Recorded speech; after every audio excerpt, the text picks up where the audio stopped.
What up, Buckeye Nation? Welcome to the Scoop. Glad to be here, man. Buckeyes rolling along. Got a lot of good news here recently, kind of negating some Ohio State fans that thought the world was ending. We're going to dive into that tonight. Got a big time wide receiver pickup as well. Got some coaching things to talk about. Are coaches leaving? Are coaches staying? That's the question everybody wants to know. What's Ryan Day going to do with the offensive coordinator position? We're going to dive into that a little bit. We're also going to talk about just the overall landscape of college football and how some teams are operating by different rules than other teams. Going to dive into that tonight. But before we do that, chat, you guys know what to do. Hit that like button, hit that subscribe button. Great night for super chats, man. Friday night. So get them super chats rolling. We'll get them answered at the end of the show. Those go to help our veterans that help us out every single day. If you're not on the Spreaker app as well, download that. Scoop streams on there as well. Apple Podcasts, same thing. Like and subscribe on that. Chat, appreciate you guys for joining. If you're not in the chat, like I say every single time, you got to get in there. It's a wild time, guys. We're going to give you an update as well as where the Buckeyes sit on acquiring talent. Because that was the big question at the beginning of all this portal stuff. We've seen 32 players leave.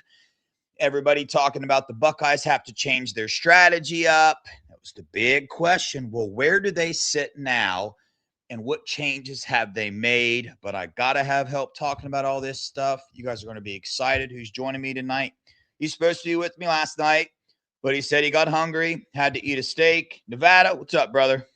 Oh man, I'm excited to be here with you, Dev. It's always fun to visit with you, and what a week for Ohio State football. It seems like every few hours something's different and popping, and it seems like when all the dust has settled, Ohio State. I mean, when you look at the list of guys that Ohio State has signed in the transfer portal, it's pretty crazy. I mean, it's a pretty crazy accumulation of talent. They seem to have filled most all of their needs, and I'm excited about 2026. And I think Ohio State's done a heck of a job. And I wouldn't say that if they didn't. We never thought it was going to be bad, but frankly, I think it's even turned out maybe even better than most people would have thought.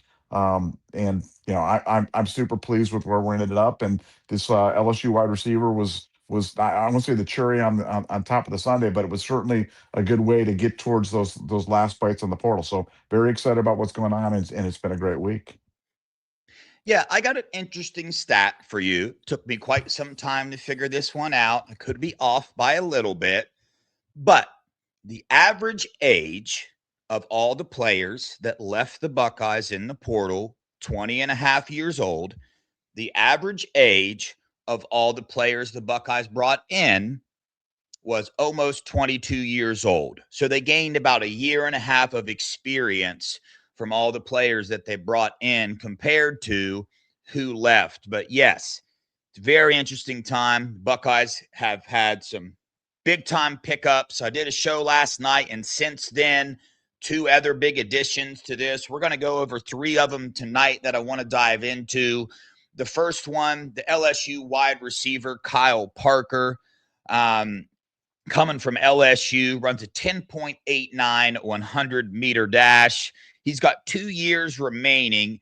Interestingly, on the LSU boards, this is a huge loss for them. They talked about, because if you look at his stats, Nevada, 30 catches, 310 yards, 4 touchdowns. As a freshman, he had 3 catches for 55 yards. So statistically, when you look at it, it doesn't seem like a huge get until you go watch the film, until you understand that LSU's passing attack wasn't the greatest this year, and until you look at the film and understand how they utilized him. That's the big thing on the LSU boards. They're talking about how he did not get utilized correctly. Several people on there think he is a 5-star talent wide receiver.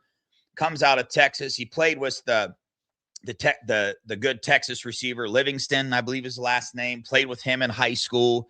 So it's weird how all these connections happen in college football. But yeah, it's like, okay, so you lose Porter and Milan Graham. That's what we were freaking out about, Nevada. Two players that had a lot of hopes for their potential. I still think Porter is going to be a great wide receiver, but that's what I think, right? And we bring in two. We brought in Devin McQuinn out of the, lower college football, but was very productive, very speedy. This one here, Nevada, very excited about this one. Speedster. When you watch the film, you see him pull away a lot from people. And Cortez Hankton, wide receiver coach from LSU, seems to be doing his job quite well. Nevada, your thoughts on this one? Well, yeah, I would echo what you said. My immediate thing that I did is I went to my LSU contacts on this, and they're not happy about losing this guy. So, that's the first thing, because generally, the reactions will range from glad to be rid of him, to indifference, or those few players that are like, oh man, that's a guy we did not want to lose. Well, this falls into the category of guys they did not want to lose. Yeah, I agree. They didn't feel like they utilized him properly. They felt like he was a true field stretcher, and the guy that they were the most concerned about Hankton taking. And so I'm excited about this. And if you told me that I had a chance to get you know you know him and the kid from UTSA, Devin. and trade them for Mylan Graham and Quincy Porter, you know what? I'm doing the trade. I'm doing the trade, because you have to look at everything right now under the lens of what's going to happen for you next year. You know what I'm saying? Like, because even when people talk about, well, it's good to have a guy with multiple years of eligibility, I'm looking past that, because I think every one of these deals is a 1-year rental.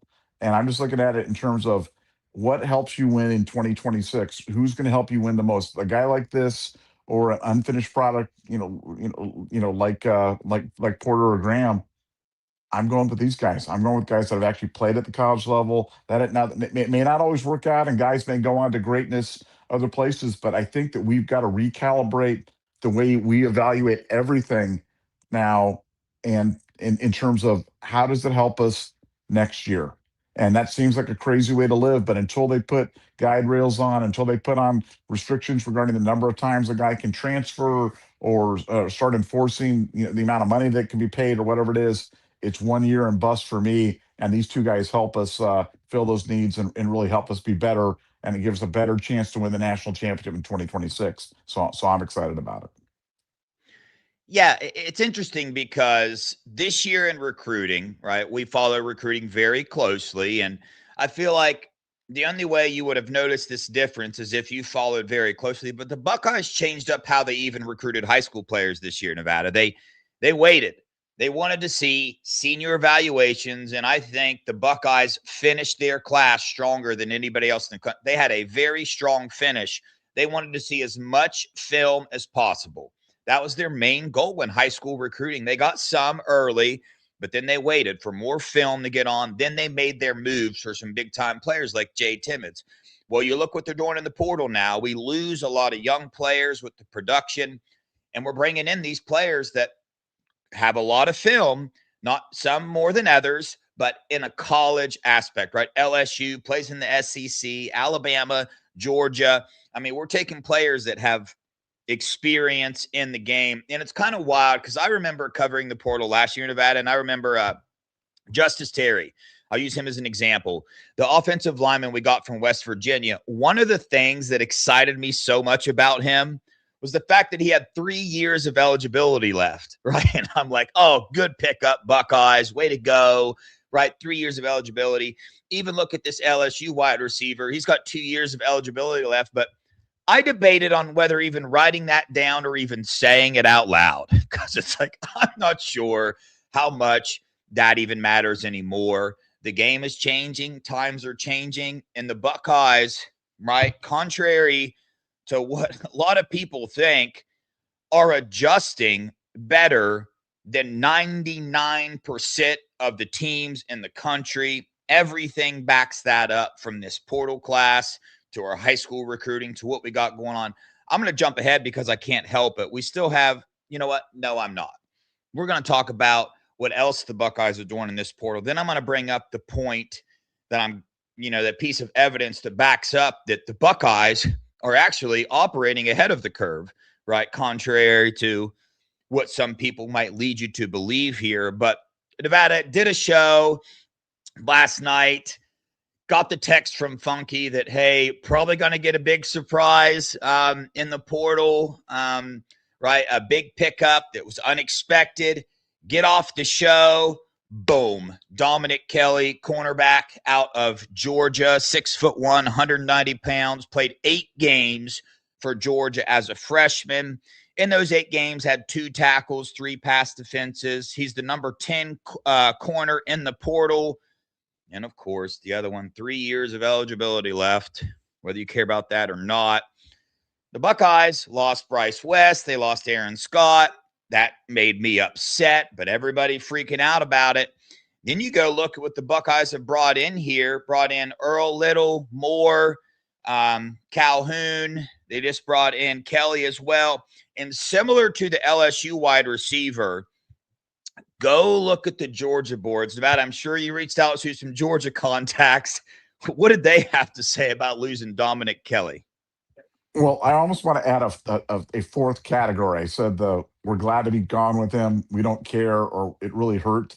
And then there's one above that, which is really, really, really hurt. And that would be the Dominic Kelly one. Like, Georgia guys are apoplectic about losing this guy. They're like, guaranteed starter for us, a guy that, absolutely big time player. And I for Ohio State, I know their staff was excited about this. They were hinting about this stuff on the board and on social media, and so absolutely massive get for Ohio State. But let me just I want to talk about something else while we're talking about this stuff, because we're excited about the portal stuff. The biggest gets for Ohio State this entire portal season are guys like Jermaine Matthews and J.J. Smith and Julian Sain. And before anybody gets despondent about, what's going on in college football and the changes and stuff, remember, there still are kids that are bought in to the dream of, being here at Ohio State, and the Austin Seirevelds and the kids that you just don't pay any attention to. Let me tell you, they could have all commanded. Ask yourself, what could J.J. Smith have commanded on the open market if J.J. Smith had gone out there, right? Like, so it's, there still are kids that are buying into the dream. But let me tell you, Georgia is not pleased about this defensive back acquisition for Ohio State. And they really feel like we stole one here. And again, I go to a kid like this versus Aaron Scott or, Bryce West. It's not close for me. I'm just telling you, it's not close. And when you look at our total haul of defensive backs, it's really not close. We've gotten way better defensively for 2026. And again, what it'll be like in 2027, you know what, Dev? I'll worry about that in 2027. Right now, it's 1 year at a time. We'll kind of do it. And but yeah, that was a long answer to your question, which is I'm super excited about this guy. I think he's a potential superstar for Ohio State. Now, I mean, you brought up an amazing point. And even for myself, right, you look at some of these players that have eligibility left and how good they played last year. And the reason why I think, because the overall feeling I get is that everybody that's returned is, I don't see enough, I don't know how to say it, other than I just don't see enough gratefulness, like as a whole, from Buckeye fans. Things seem to be underrated. Some of these players announcing they're coming back, some of these players staying. And it's just because that's what we expect. That's what we're used to. We're used to that from Ohio State with the culture that they have there. But the thing we have to realize is, yeah, we're used to it, but college football has changed. It's not that way anymore, regardless of the culture. It's just not that way. Alabama, we took 2 of their starters on the defensive line, literally 2 of their starters. That'd be like if Alabama took Edric Houston and Kenyatta Jackson from us. We took James Smith and Quay Wasall. Like, literally. That's what we're dealing with here. So when you look at who the Buckeyes lost and you look around the rest of the nation, and people want to say culture doesn't matter anymore. Yes, it does, because yes, the Buckeyes lost more than they normally do, but they also kept a lot of people that a lot of other teams are losing. Teams are losing starters left and right, man. So I don't buy into that. The culture doesn't matter. There's rumors that the culture's not very good because maybe some parents of former Buckeye players came out and said, oh man, it's bad inside the Woody. It's just like you got to be real careful in this portal era who you listen to, because we kept Jeremiah Smith, Julius, Bo Jackson. The list goes on of people that we kept, and we're taking it for granted. Some of us are anyway. No, but Devin, did we lose a starter?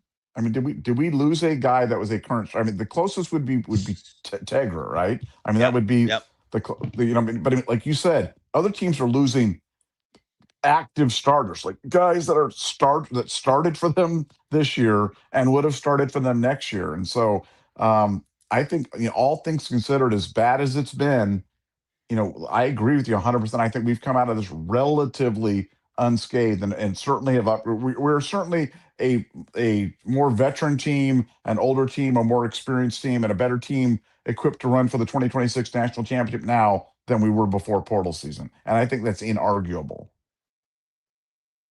Yeah, 100%. The experience brought in the whole 9 yards. And I get that it's sad to lose some of these players. I would agree with that. But what you said, the only starter, who lost his job by the end of the season, was Tegra Shabola. But Nevada, we added a running back, right? Jacoby Jackson from Florida. Scoop had this one about 3 days before the rest of the nation. If you guys went over the Scoop message board, you guys were privy to that information. Go check it out over there. It's a killer board, man. A lot of good information that is on point, especially in the portal.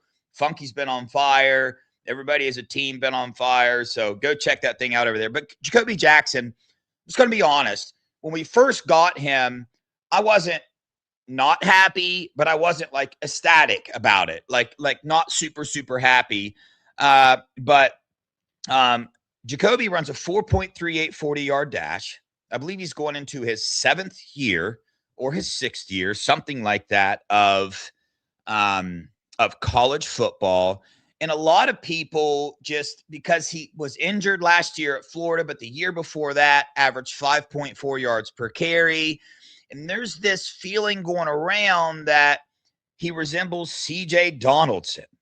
And I got curious, right? I live here in Tallahassee. I've met some people here and there, and I actually spoke with a coach from Florida who coached Jacoby Jackson, and what he had to say about him changed my opinion quite a bit. He said the dude has the potential to be a very good back, and that also matches up with what I was told from directly inside the Woody, and that is Coach Locke. This was his number one want when the portal opened. This is who he wanted. This is who he targeted. Even so much so that when Mekhi Frazier made his visit, he told him to wait. Right? You're going to have to wait till Jacoby makes his decision on where he goes. So inside the Woody, they're excited about it. Even the Florida fans I talked to, I get told, I made a post about it on Twitter today, and everybody's like, he's a backup. Relax. I'm not saying he's going to come in here and take Bo Jackson's job.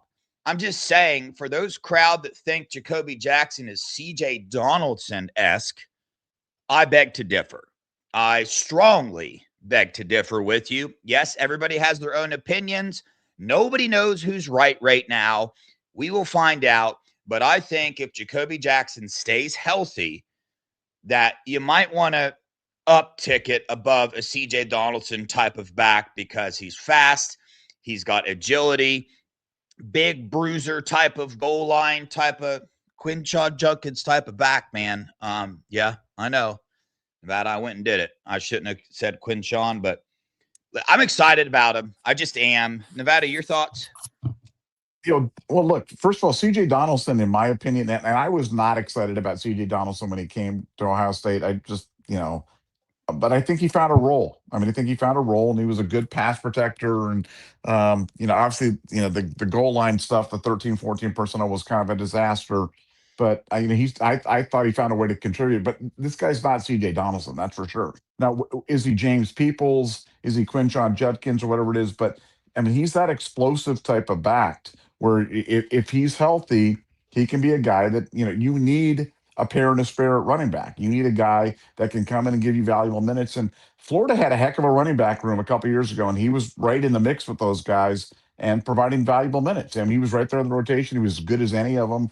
So I'm excited about him. Anybody writing him off as just a backup or he's CJ Donaldson clone or what, I think they're missing the mark on this guy.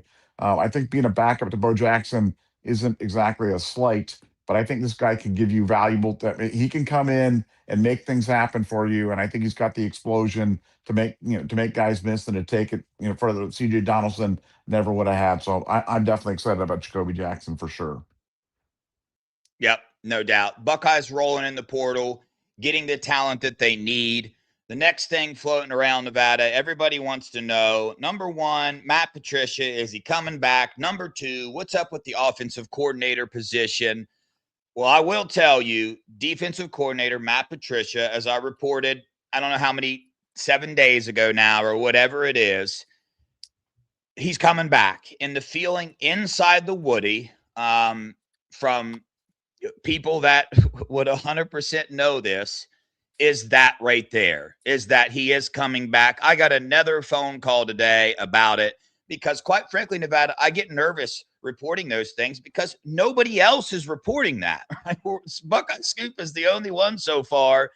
And, when I have the conversations that I do with the people that I have conversations with, it's no doubt 100% Matt Patricia is back as the defensive coordinator. He's strolling around the Woody like ain't nothing changing, like he's operating as the defensive coordinator, helping bring these players in from the portal, getting plans for them, the whole 9 yards there. So, right, update there, kind of the same where it was, waiting for that official news to come out because obviously what's going on in the NFL, Nevada, unfortunately, you just never know. And I'm not trying to have a way out on this. Don't get me wrong. If he doesn't stay, huge miss by Buckeye boys in Devon. I'll take that one on the chin.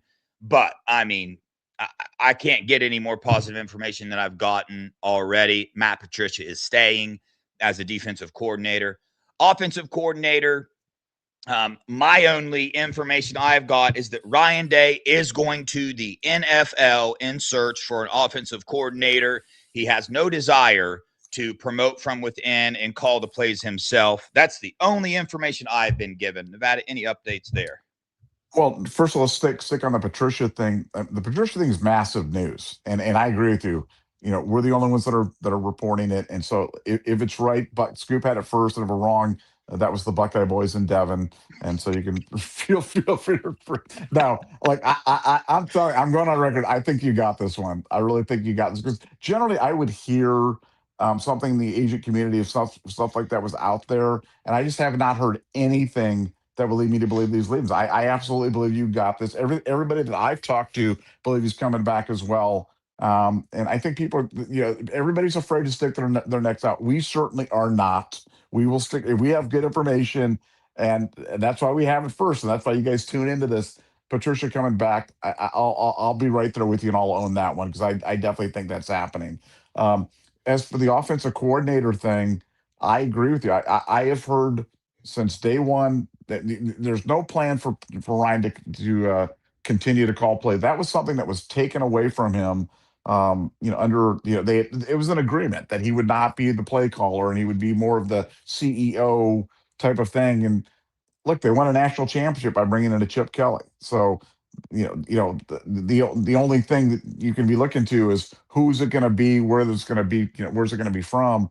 I think that all the openings in the NFL have really kind of delayed or waylaid that process because there are jobs open that we never dreamed would be open. I never dreamed Mike Tomlin would be leaving Pittsburgh. I mean, there's just also you can just go right down the list. John Harbaugh being fired. So guys are flying all around. There's all sorts of names floating around. I know some other places are reporting that it'll be an internal hire. I have not heard that.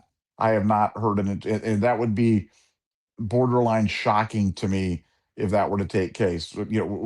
Would I never say never in this, but I haven't heard anything that would lead me to believe it's going to be an internal hire. I agree with you. I think it's going to be from the NFL. I wish I had names for you on it. We're digging for that constantly, but as soon as I hear more on that, get. But the Patricia thing coming back, I totally I think you got this one nailed, and that's humongous news for 2026. Yeah, I'm gonna be honest with you. At least compared to last year, Buckeyes are doing putting a lot more effort into keeping things under the wrap as far as, I mean, portal, the players who visit, the information on coaches.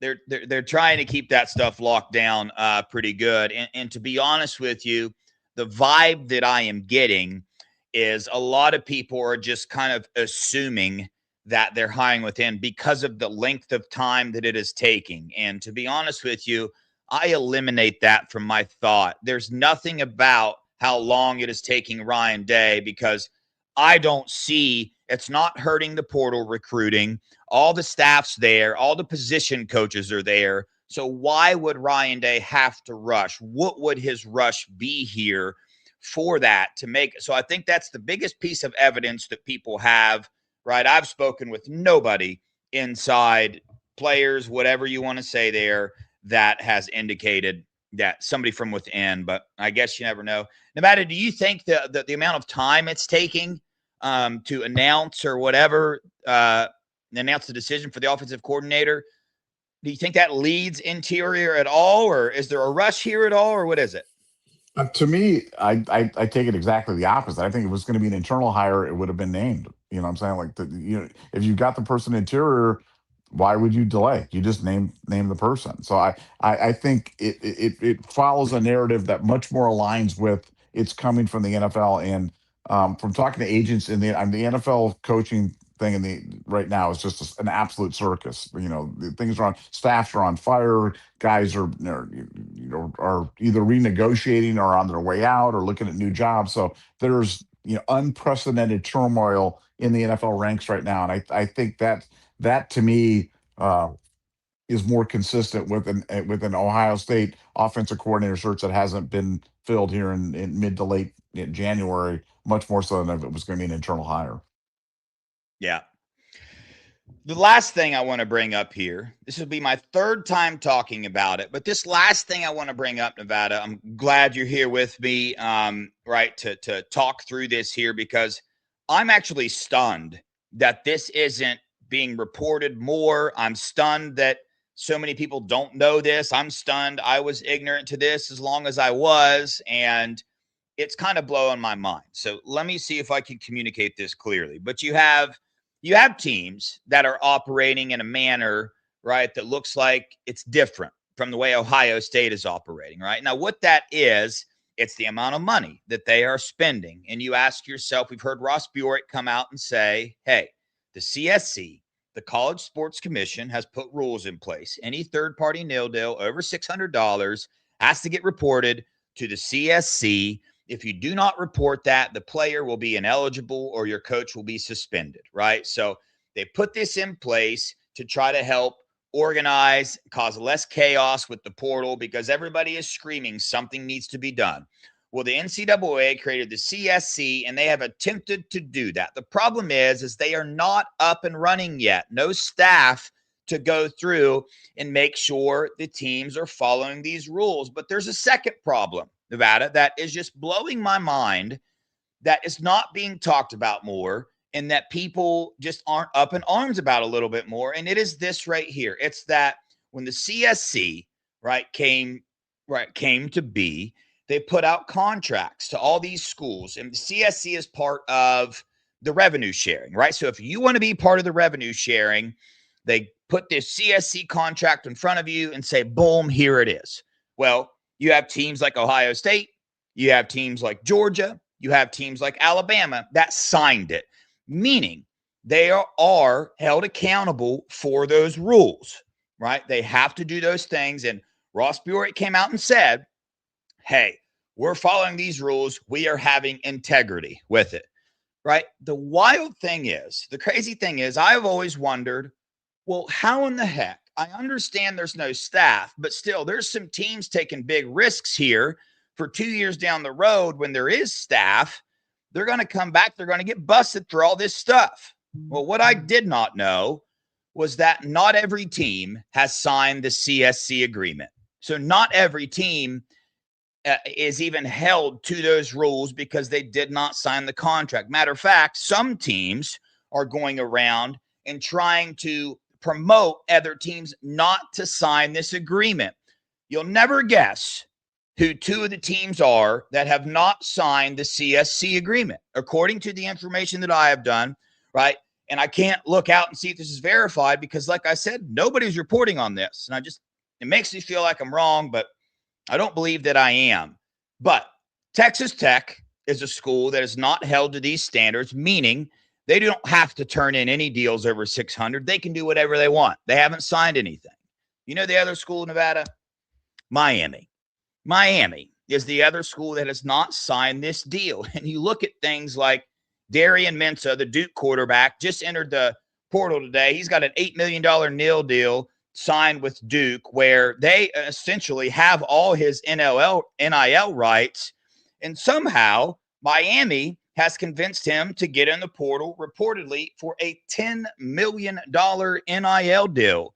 And it's just like, oh, well, how the heck does something like that get approved? But I really wanted to give your take on this, get your take on this, Nevada. Number one, do you agree with Ohio State in following these guidelines and trying to create less chaos? Because if everybody did it, there would be less chaos and we wouldn't have to hear, man, stop ruining the sport that I love.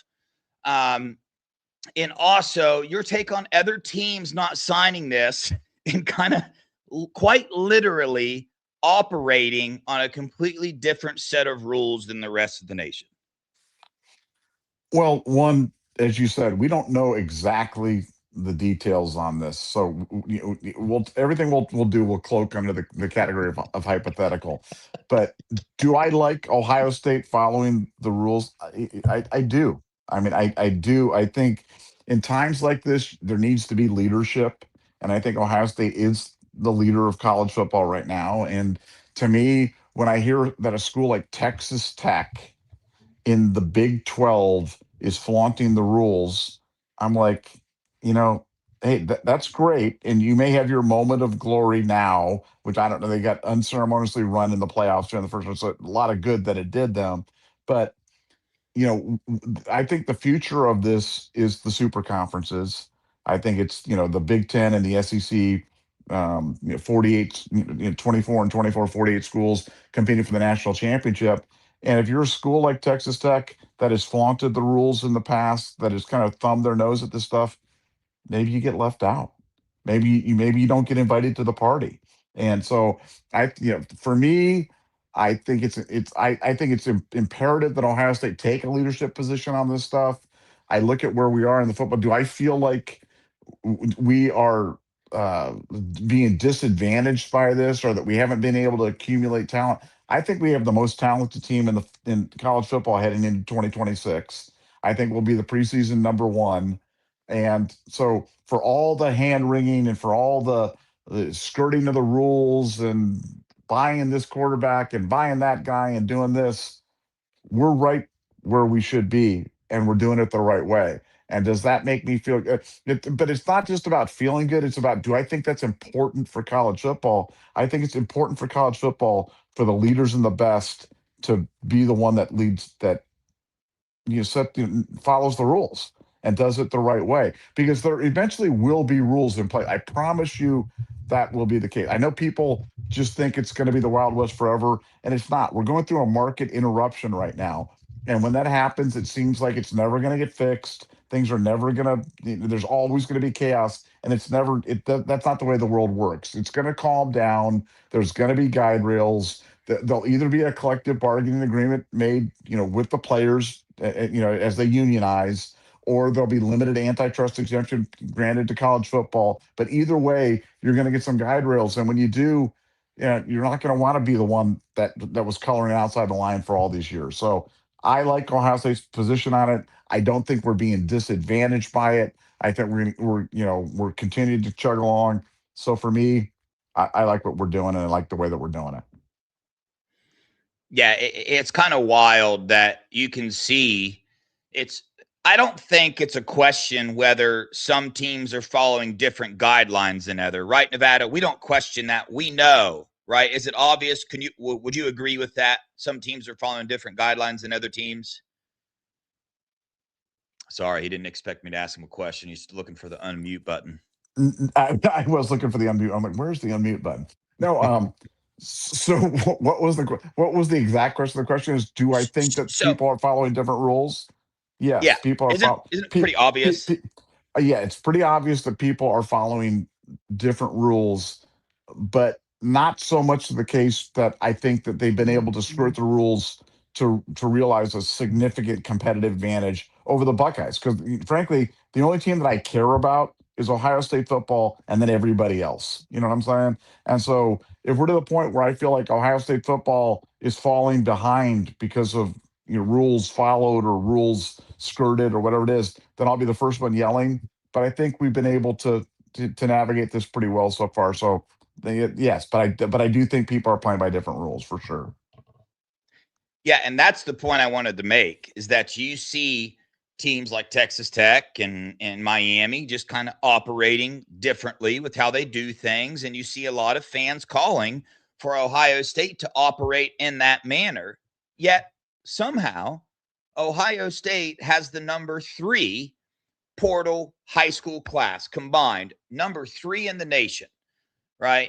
And at the beginning of this, we talked about you saw people saying we're getting left behind. All these things are going to happen.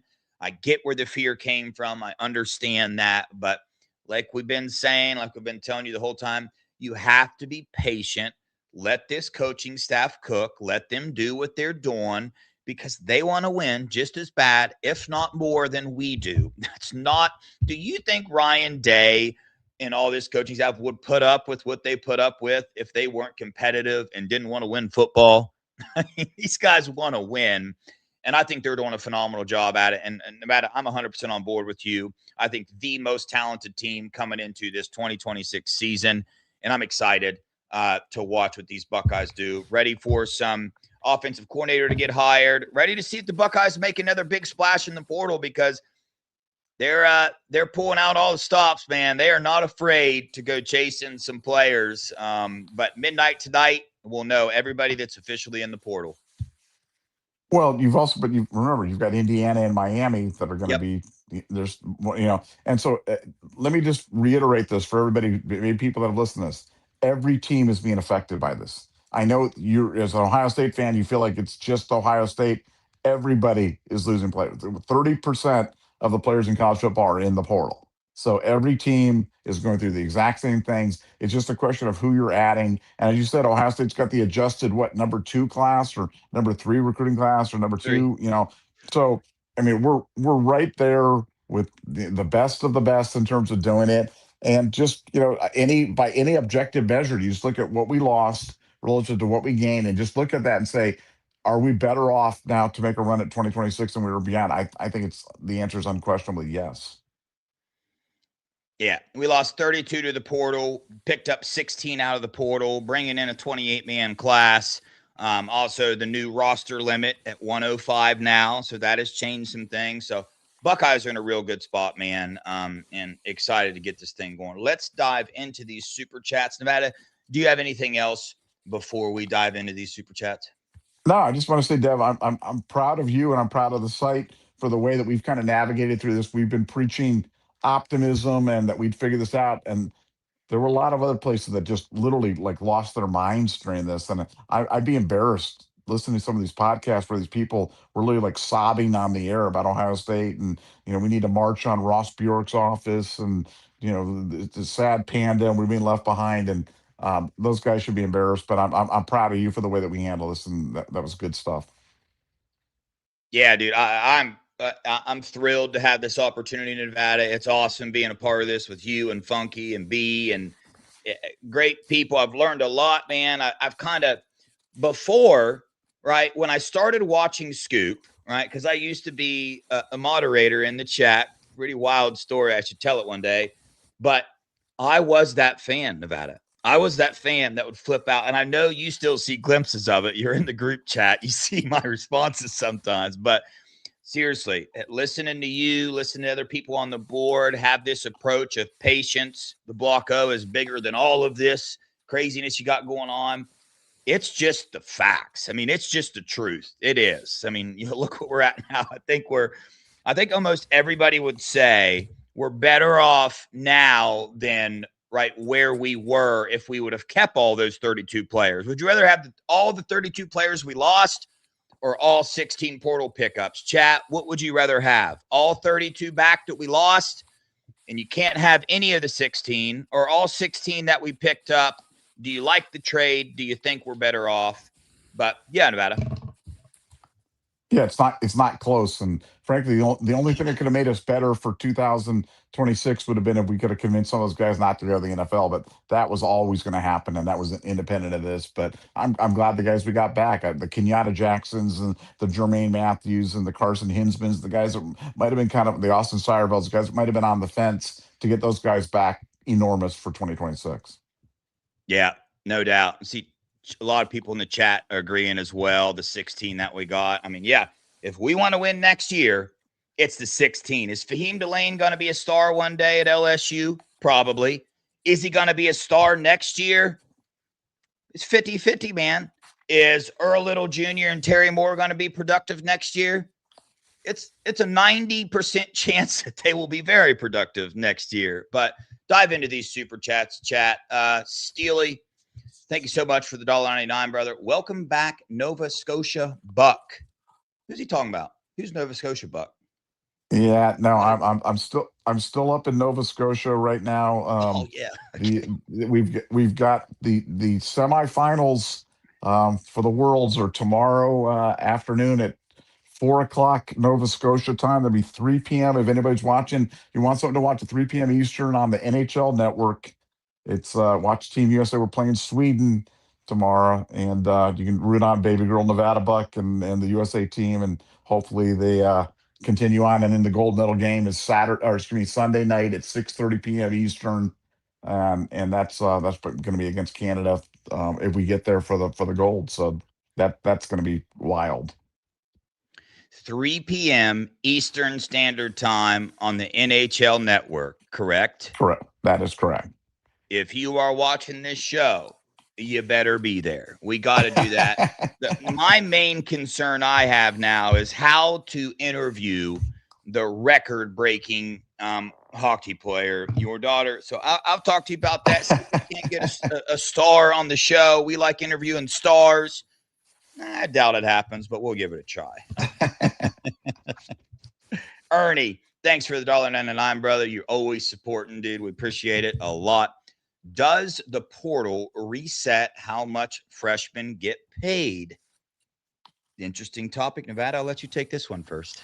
It's a great question, and that's a deep question, man. That's a 4-dimensional chess question, because the way that I'm reading it is, how much can you afford to pay freshmen when you're not sure if they're going to be there when they're sophomores, and likely to portal if 30 or 40% of them are going to portal out there. So how much do you get? I think what you're going to do is you're going to pick, 5 or 6 or 7 guys that you really got to go after, and I think the rest is going to be minimal. I mean, I don't know how else it can work, because I don't think, Ernie, that you can pay everybody top dollar to get them, knowing that unless they're ready to produce day one. I think these things just become more about who can make an immediate impact. A J.J. Smith can make an immediate impact. A Chris Henry Jr. can make an immediate impact. But for somebody else, are you paying that? I don't think you are. So I think that's a great question, and I agree with you. I think we could go about that, but I think that stuff's going to change. I think it definitely changes the standard for freshmen, because I don't see how you can afford to spend that type of money on them. Yeah, great question, Ernie, and 100%. This, in my opinion, changes how much freshmen get paid. But interestingly enough, I'm at maybe a little bit different area, because I'm not quite so sure it changes Ohio State's way of recruiting out of the high school all that much, to be honest with you, because Nevada, they've never been top payers of high school players, maybe the top end guys. But I think this is going to affect more the middle players very much. But the information I have is that they've never been, right, they definitely get paid, but they've never been that team to go out and overpay for a middle-of-the-pack type of player in our class like a lot of these other guys. I'm sure there'll be some adjustments, but it's almost like Ohio State's going to be ahead of the curve with where college football is going. And it's almost like they've been prepared for this and ready for this to happen, contrary to popular belief. Several different opinions. We could talk about this for hours and hours and hours, but that's just my take. I don't think I don't think the way that they do recruiting, how they recruited high school recruiting this year is exactly how I think they're going to recruit them next year. I don't think anything's changing, but that's just me. And it's specifically because how Ohio State addresses high school recruiting. I think a lot of the teams around the country are going to be changing the ways they do things. But yeah. Um, De Niro, thank you so much for the $4.99. What defensive unit could be better for us than last year? And who will our defense vocal leaders be that others lean on the team? Nevada, what defensive unit could be better than last year? Dang, I'm glad I having you answer this first. Well, I'll go to the second part. Who will be our D vocal leaders? I mean, your D vocal leaders next year, are going to be your guys. Your Jermaine Matthews, who never shuts up. So yeah, he'll definitely be one of your vocal leaders. And Kenyatta Jackson, definitely another guy who'll be certainly a holler guy. I'd like to see Edric Houston step in that role. Not sure, if he will, but I'd say Jermaine Matthews and Kenyatta. So those were two very, very big returns and guys that certainly could have pursued either NFL riches or going through the transfer portal and would have gotten big money, but Ohio State got them back. So I'll go with those two. I'll defer to you on the first part. Let me add a name to that. I think Peyton Pierce is going to step up this year as well as another vocal leader in the room. He's got the head for it. James Laurinaitis has been training him up for this very year right here. I mean, he literally has. So we'll add his name into that bucket. And boy, what defensive unit could be better for us than last year? If you're going to make me answer, let me say corner, right? We're losing Iggy, okay, and Lorenzo Styles to the NFL as well. But look at the talent that we brought in. I think our secondary this year, specifically the corner, I mean, Devin Sanchez coming into his second year, Jermaine Matthews coming into his money year, Earl Little possibly at nickel, Jay Timmons coming in. We got Dominic. So definitely, I think it's going to end up deeper than it was this year. And that's wild to say considering we lost to Bryce West and Aaron Scott in the portal. But listen, you asked me this question on the fly. The other thing I will add to that is, could one say that our defensive line is going to be deeper this year now? I don't know. That's another tough one. Nevada, what you think about what I just said? Yeah, no, I think you're right, and it's crazy to think that we talk about a defensive secondary improving when you lose a Caleb Downs, but I think that's probably the only answer compared to the other because you're not going to get better at linebacker. That defensive line, I think you certainly can make an argument for it. It just, it's hard to lose a guy. I mean, I don't know if we've replaced the monster on the zero technique, and but other than that, again, you're adding two guys from Alabama that have provided value. I do think we might be deeper. I do think we might be deeper on the defensive line, but I agree. I think it's the defensive backfield that certainly could marginally improve. Yeah, I love it. You got a couple freshmen coming in well as Jordan Thomas, who I think can also add some more depth to that room. Steely, thanks for the $1.99 again, brother. You've been killing it with the super chats here lately. Much love, brother. Shout out, Scoop ladies. You all know football. Yeah, you darn right. That's the cool thing about listening to the Scoop, hanging around people like Nevada, B. Moses, and Funky.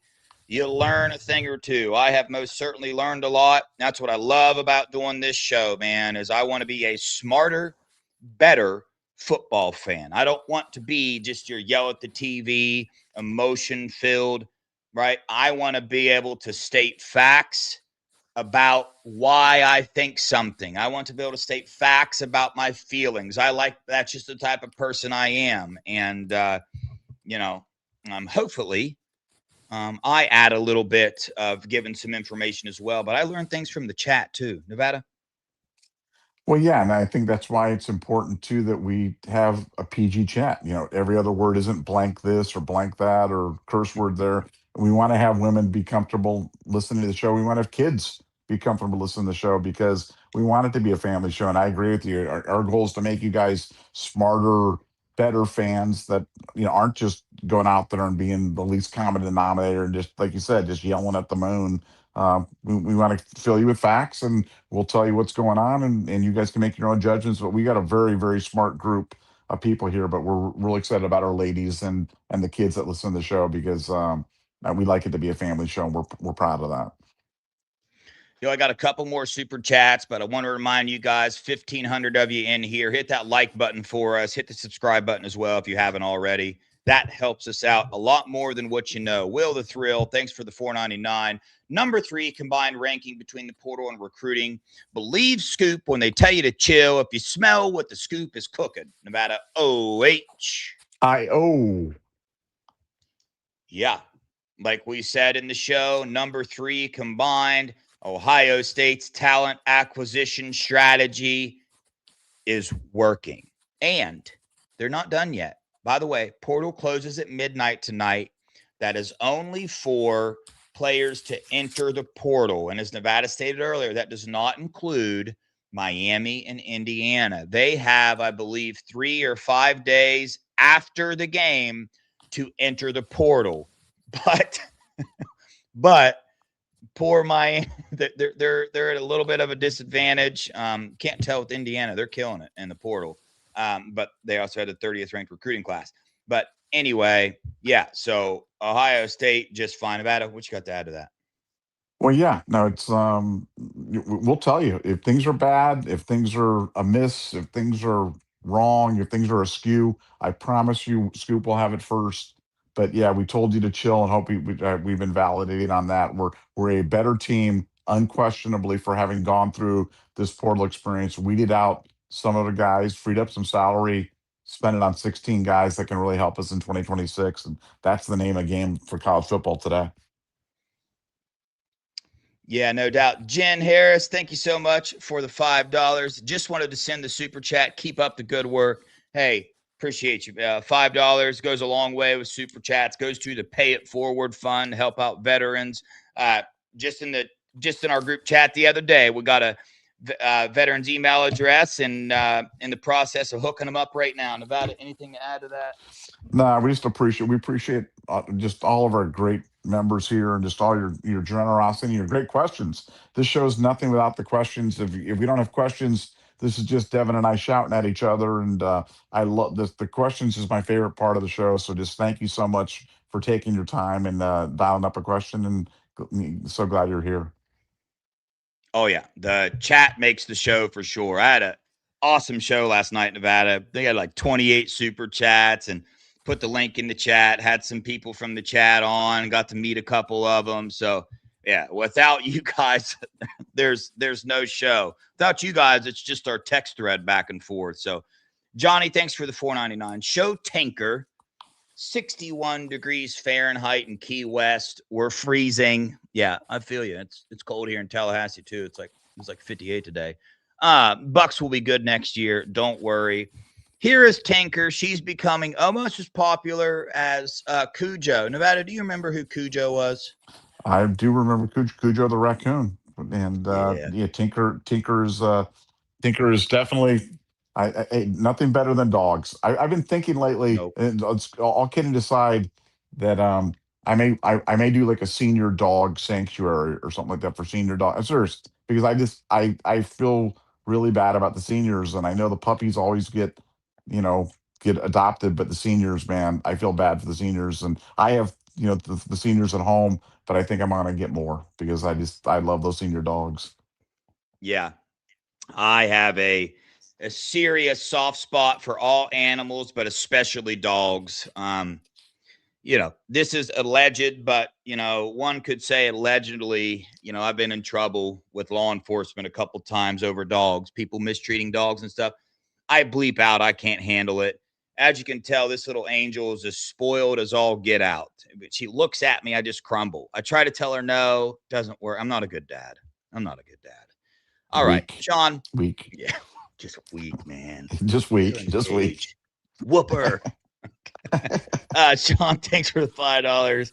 All indications were OSU is ready to go all in for the Desire twins. They should take that money they were willing to spend and go get Damon Wilson. Yeah, I mean, that was a rumor floating around that they were ready to go all in. The only thing I got confirmed with that was that there was interest there. I don't know about this all in thing. But Nevada, I don't know if you saw it or not. There's a little nugget on the board today, even after our commitments, that keep an eye on the Buckeyes because they're still working hard to see what other players enter the portal after the Miami-Indiana game, what players are going to enter there. And they're ready to pull the trigger on more players if they think they'll help us win a natty next year. So Buckeyes are locked and loaded, man. Well, yeah, just don't forget, just because the portal, closes tomorrow, that doesn't mean that portal season's over. It just means that no more guys can enter the portal, but there's going to be negotiations going on for months. So, yeah, Ohio State is absolutely a buyer looking to improve the team. And I would bet my bottom dollar that they're not done yet in the portal season, and probably not by a long shot. I think that there'll be several more portal ads before the time we're done. Yep. I agree. Steely, thanks for the $1.99 again. Good question. Who gets the Blocko this year? Ooh. Nevada, I had to answer which defensive unit's going to be better first. So you have to answer this one first. I'm going to go Kenyatta. I think it's Kenyatta. Yeah. I mean, yeah, let's see. It's got to be between Kenyatta and Jermaine. I mean, but I don't see it being Jermaine. I think it's going to end up being Kenyatta, Jackson as well. So we'll see. But there we go, folks. Got another one. Pinky, what's good, Pinky? Thanks for the $4.99, dude. It will be Sub-Zero Monday, and here in Northwest Ohio, 58 is sweatshirt weather. Yeah. I was talking to one of my customers today. I'm from Ohio, but, I'm just not acclimated to the cold anymore. I know, Nevada called me a sissy earlier, and the only reason it hurt is because it's kind of true. I'm a little bit of a sissy anymore. So, but you guys ever seen a sissy drive a ball 300 yards? Huh? No. Nope. 350. Yeah, 350. Now, let me tell you what, I've been up here in Nova Scotia. I don't know how everybody up here in Nova Scotia doesn't have a drinking problem or something like that, because this place, I mean, it is just like, it's like, I mean, I don't even know how to describe it. It's just always gray and cold, and it's bad, man. So, yeah, wherever you are, I guarantee you it's not as bad as where I am right now, because this place is it's a depressing place, and I've been here for 11 days now, and I'm ready to get home, man. I'm ready to get out of here. Let's go get the gold. Sunday night is either going to be the greatest night of my kid's life or the absolute worst, and there's no third option. So it's yeah. So I know it's terrible to think. I'm nervous already thinking about it. So go USA. Yeah. It is wild what weather does. I mean, that's why I'll never live in Ohio again, is because the weather. I mean, when it gets winter, and last year when I was in the Oregon mountains, Nevada, I was with a friend, and I told her, I was like, this is phenomenal. This is great to be here for a week, but I could not live here. I mean, it was gray and rainy and cold all day, all the time. I was like, I just can't. I couldn't do it, man. Like, I'm getting soft. But yeah, weather affects my mood big time. So, the Oregon mountains aren't Nova Scotia, but I feel what you're talking about, though. Yeah, wind was whipping here today like 50, 60 miles an hour. And so, I mean, literally, it was like blowing the car. Like you're sitting at a stoplight and the car is like rocking as the wind's whipping you. So it's like, yeah, bad. Yeah, that's wild. All right, chat. We appreciate you guys, right? Still in the portal. Portal closes tonight. Buckeyes still doing work. Wait for the official announcement that announces Matt Patricia is returning. Keep you updated on the offensive coordinator search under Ryan Day. See who he reaches out to. Hopefully get you a couple names here shortly. but it's getting that time. We can start looking at our roster for next year, look at who we got at what position, start getting excited about it. We'll continue to update you here on Scoop. And like I said, appreciate the support, Nevada. Any final thoughts for Buckeye Nation or to the anti-sunshine pumpers? No, we've had a phenomenal portal run, and we're not done. So stay tuned. More to come. Yeah, Cincy Kid, Jesus saved Dev. He absolutely did. Guys, I appreciate you guys. On that note, love you guys. Appreciate you guys. Go Buckeyes. OH. I-O.